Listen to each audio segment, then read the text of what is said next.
It's Pamper Day again. So today ay magpapaayos tayo ng buhok. Dahil kahapon ay tapos tayong magpapalit ng rubber sa dentist natin sa John Bock Dental Center. So may nadala pa rin sila. So yung napili nga natin kulay is orange na rubber. And pina-advise nga yung doktor na kailangan natin mag-pasta. Aking papagawa today is magpapaayos sa buhok.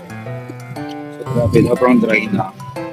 Iba na yung so, try natin mag-bleach ulit kung kaya na ng buhok natin if ever kung anong recommendation nila sa atin. So, yan sa akin for now.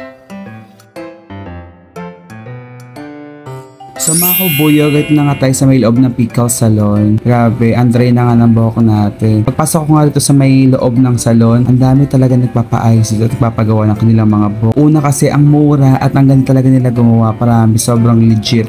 O, mirror shot tayo. Char! Pinapili na nga tayo ng kulay na ilalagay natin sa ating buhok. Ito nga yung mga pagpipilian. Nagdadalawang isip nga ako kung ano yung ilalagay ko sa buhok ko. Kasi parang gusto ko mag-yellow or mag-orange. Char! At chinek nga muna ni ate kung pwede na nga itong i-bleach yung buhok ko. Sabi nga niya medyo madry nga, huwag na daw muna namin ilagay ng bleach. Kaya nga natatawa ko kasi parang gusto ko nga makalbo. Charing! So ang napili nga namin kulay ay kulay red. Sabi niya mas maganda daw ngayon yung mag-red, parang beanie style. Charing! Beanie style!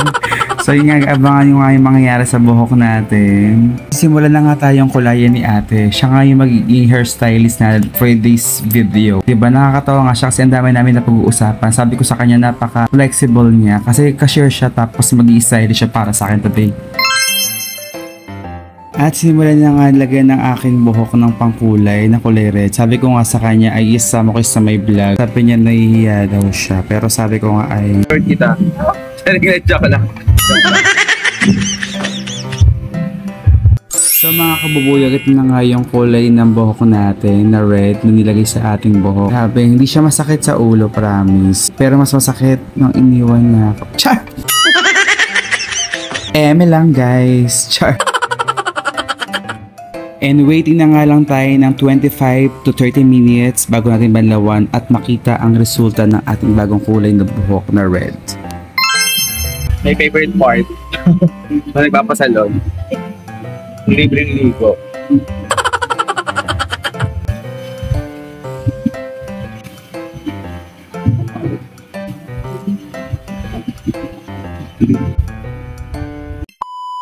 So mga kabubuyog, binablow dry na nga yung buhok natin para nga mas makita na yung kulay ng ating buhok. Yung pinakalagay ko palang kulay ay kulay red dahil suggest nga rin niya na try ko nga daw mag-red kasi uso nga daw yung red. So grabe, nakaka-relax, nakaka-antok talaga pa nagpapasalon. Gusto ko na nga matulog after this pero may pupuntahan pa tayong meeting pero laban lang. We're done. It's our new hair. Grabe, bet na bet ko yung kulay ng aking buhok. Thank you so much Pickle Salon.